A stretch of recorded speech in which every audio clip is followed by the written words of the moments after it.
ముఖ్యమంత్రి రేవంత్ రెడ్డి నోటీసులకు కేసులకు తాను భయపడబోనని మాజీ మంత్రి బీఆర్ఎస్ కీలక నేత హరీష్ రావు స్పష్టం చేశారు. సిట్ నోటీసుల మేరకు విచారణకు హాజరయ్యేందుకు వెళ్తూ తెలంగాణ భవన్లో ఆయన మీడియాతో మాట్లాడారు. ఈ సందర్భంగా సీఎం రేవంత్ రెడ్డిని ఉద్దేశిస్తూ తాటాకు చప్పుళ్లకు తాను భయపడనని, రేపు జరగబోయే మున్సిపల్ ఎన్నికల్లో ప్రజలే రేవంత్ రెడ్డికి బుద్ధి చెబుతారని హెచ్చరించారు. రేపు మున్సిపల్ ఎన్నికల ఎజెండా ఒక్కటే, నీ 6 గ్యారంటీలు. మున్సిపల్ ఎన్నికల్లో ఎజెండా నీ 420 హామీలు. మున్సిపల్ ఎన్నికల్లో ఎజెండా మా నిరుద్యోగ యువకులకు ఇచ్చే 2 లక్షల ఉద్యోగాలు. దాని మీదనే జరుగుతాయి. ఇది అయిపోయింది. ఇప్పటికే 2 ఏళ్లలో నడిపి అదేదో సీరియల్ లాగా, టీవీ సీరియల్ లాగా నడుపుతా ఉన్నావు. ప్రజలు నమ్మే స్థితి లేరు రేవంత్ రెడ్డి.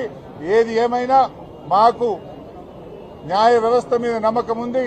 చట్టపరంగా పోరాడతాం. నీ నోటీసులకు, నీ కేసులకు బీఆర్ఎస్ భయపడదు. నీ తాటాకు చెప్పులకు అసలే భయపడదు.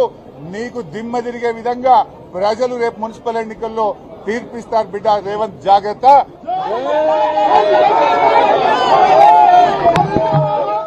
బీఆర్ఎస్ సీనియర్ ఎమ్మెల్యే మాజీ మంత్రి హరీష్ రావు సిట్ విచారణ నేపథ్యంలో జూబ్లీహిల్స్ పోలీస్ స్టేషన్ ఎదుట సాయంత్రం ఉద్రిక్త పరిస్థితులు నెలకొన్నాయి.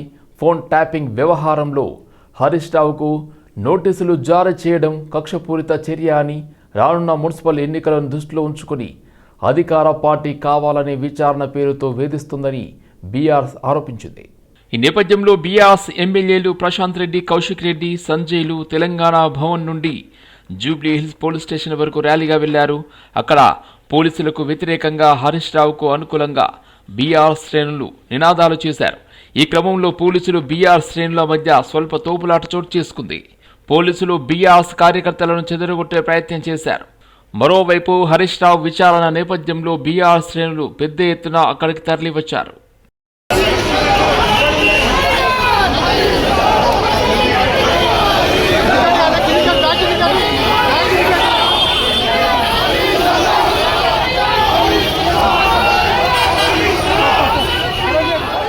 రేవంత్ రెడ్డి మా మెట్టుగూడలో దొరికిన దొంగ వాడు హరీష్ అన్నని ఈ రోజు తెలంగాణ సాధించుకొని తీసుకొచ్చిన అందరు కుటుంబాన్ని లోపటేద్దామని చూస్తున్నాడు.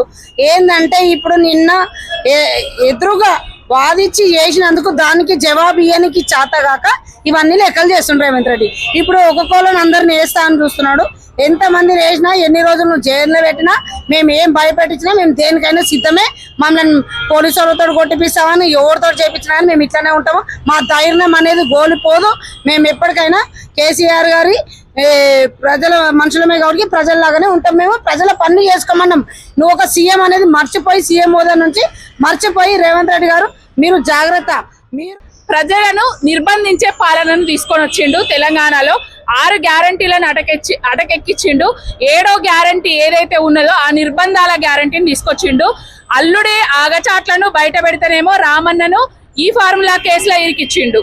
ఇప్పుడు ఏమో బామ్మర్ది భాగవతాన్ని బయట పెడితే బొగ్గు కుంభకోణంలా హరీష్ అన్న గారిని ఈ సిట్టుకు దగ్గరికి విచారణ పేరుతోటి పొద్దున్న నుంచి ఇప్పటి వరకు కూర్చుండబెట్టడం జరిగింది.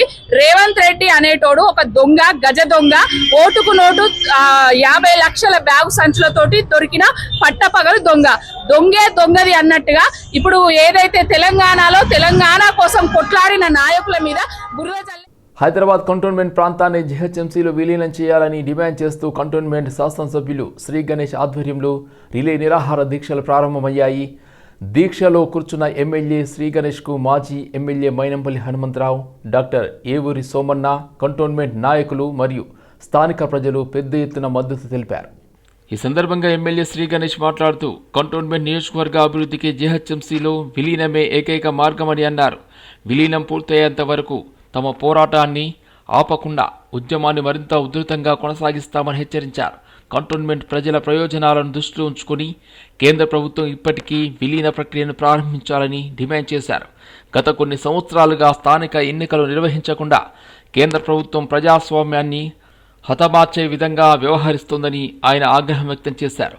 అంతేకాకుండా కంటోన్మెంట్లోని రక్షణ శాఖ భూముల బదలాయింపులో బాధ్యత తాను తీసుకుంటానని మల్కాజ్గిరి ఎంపీ ఈటెల రాజేందర్ ఏవియేషన్ భూముల విషయంలో పూర్తి బాధ్యత తీసుకోవాలని డిమాండ్ చేశారు.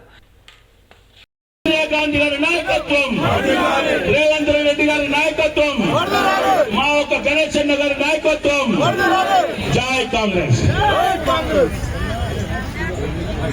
వాటు శాంసన్ రాజు గారు.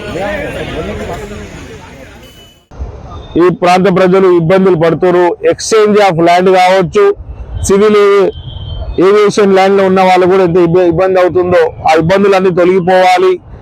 వాళ్ళు కేంద్ర ప్రభుత్వం నుంచి ఏదైనా కూడా రాష్ట్ర ప్రభుత్వం చేయాలన్నా కూడా అన్నింటి ఆంక్షలు ఉన్నాయి.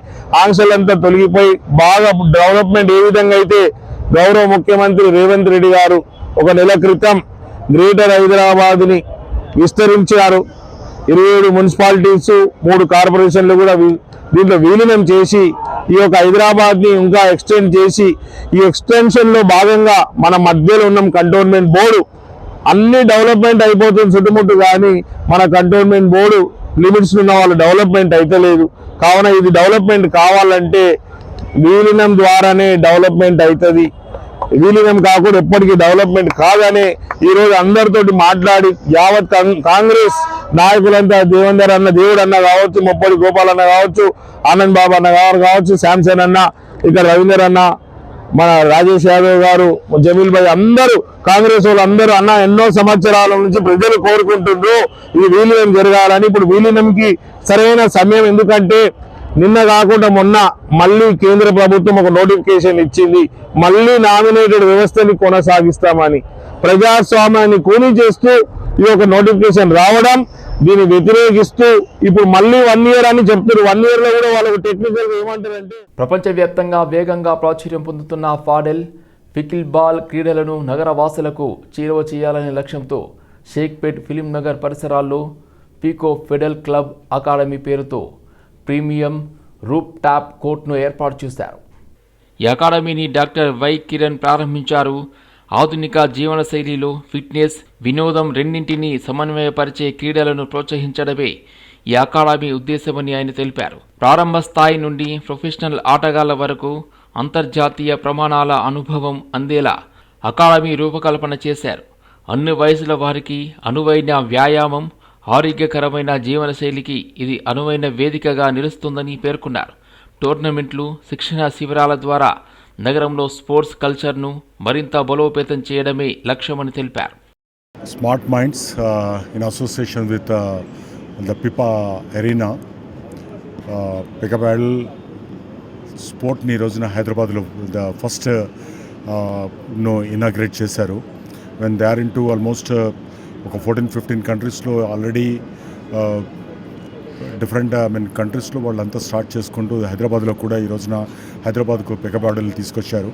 యు నో దట్ ఈ రోజులలో గోల్ఫ్ తర్వాత the most luxurious and most Gen Z ఎక్కువగా లైక్ చేస్తున్నటువంటి స్పోర్ట్ ఏదన్నా ఉంది అని అంటే దట్స్ అ పికపాడల్. అది ఈ రోజున హైదరాబాద్ రావడం చాలా హ్యాపీగా ఉంది. అండ్ నేను ఇక్కడికి రావడం, దీన్ని ఎక్స్పీరియన్స్ చేయడం కూడా నాకు చాలా హ్యాపీగా ఉంది. ఐ మీన్ 84 కంట్రీస్లో ఇది ఒక ఇంటర్నేషనల్ స్పోర్ట్గా లాట్ ఆఫ్ లీగ్స్ జరుగుతున్నాయి, లాట్ ఆఫ్ స్పోర్ట్స్ మ్యాచెస్ జరుగుతూ ఉన్నాయి, టోర్నమెంట్స్ జరుగుతూ ఉన్నాయి. వీటన్నిటిలోకి Hyderabad is cannot grow. That's what Smart Minds Enterprise is all about. We are trying to create a community-based arena for sports, starting with pickleball and paddle. And we are so excited to, let everybody in Hyderabad know that we have great game plans. We have lined up about close to 20 events. We are already working towards creating an arena where people can actually not only enjoy the sport but also take it seriously and make a career out of it. As you all know, paddle is going to be officially an Olympic sport. So once it is certified, the government gets involved and the players get a great opportunity to also create a career for themselves. So thank you, Pipa Arena, and definitely the Smart Minds team to have the vision to grow the sport in Hyderabad. A big thank you to definitely Vikram Shah for taking up the ownership to build this sport with us in the city of Hyderabad. అందమైన ముద్దు గుమ్మలు, వయ్యారి హంస నడకలతో చేసిన fashion show కనువిందు చేసింది Hyderabad Begumpet country క్లబ్లో. Country club darlings day out 2026 fashion show నిర్వహించారు. కుటుంబ సభ్యుల కోసం ప్రత్యేకంగా ప్రతి సంవత్సరం ఫిబ్రవరి 13న జరుపుకునే Asian biggest dancing day out 2026 పోస్టర్ను సంస్థ చైర్మన్ వై రాజీవ్ రెడ్డి ఆవిష్కరించారు. అనంతరం Chalo Pattaya VIP international membership కార్డును లాంచ్ చేశారు. పట్టాయ థీమ్తో సాగిన ఫ్యాషన్ షో ఆకట్టుకుంది. అందాల ముద్దుగుమ్మలు, ఇండో వెస్ట్రన్ పార్టీ వేర్ కలెక్షన్స్తో వయ్యారాల నరకలతో హొయలొలికించారు.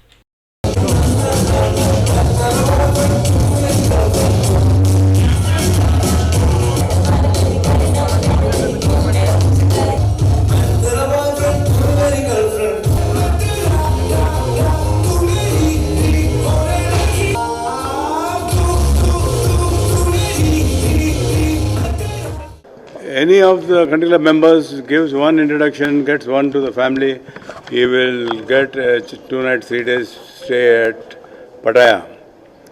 And any member also wants to upgrade himself by paying about 50,000 rupees, he can upgrade himself and get a card, Chalo Pattaya card. So my dear friends, we have been growing only because of member satisfaction, and I don't think so any other company has got such an amazing goodwill.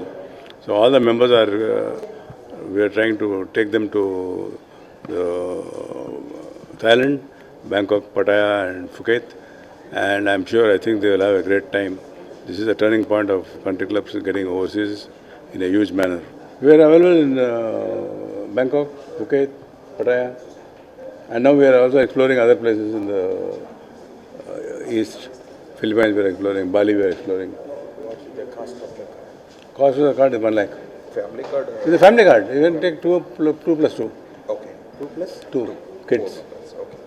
It has been a family club all the way, and so you see the number of ladies and children that come to the country club is far more than any other club in the country actually, or in the world maybe. Hyderabad పాతబస్తీ ప్రాంతంలోని చందూలాల్ బరాదరి నివాస సమీపంలో జైకోట్ industries cotton ఫ్యాక్టరీలో భారీ అగ్ని ప్రమాదం చోటు చేసుకుంది. మంటలు పెద్దగా వ్యాపించడంతో స్థానిక ప్రజల్లో భయాందోళన ఏర్పడింది. ముందస్తు సమాచారం అందుకున్న కలాపత్తార్ పోలీసులు, చందూలాల్ బరాదరి బ్రిగేడ్ అధికారులు, హైడ్రాంట్ బ్రిగేడ్ సిబ్బంది సంఘటన స్థలానికి చేరుకుని మంటలను అదుపులోకి తెచ్చారు. మొగల్పురా మరియు చందూలాల్ బరాదరి అగ్నిమాపక సిబ్బంది కర్మాగారంలో ఎదురైన సమస్యలను అధిగమిస్తూ మంటలను నియంత్రించారు.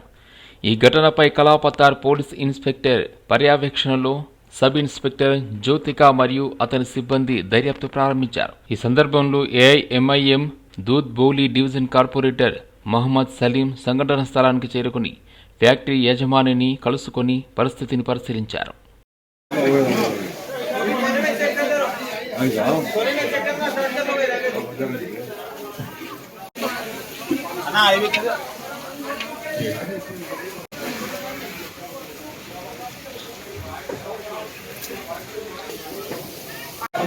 तकलीफ लेना नहीं चाहते, कितना बर्दाश्त करें हम बात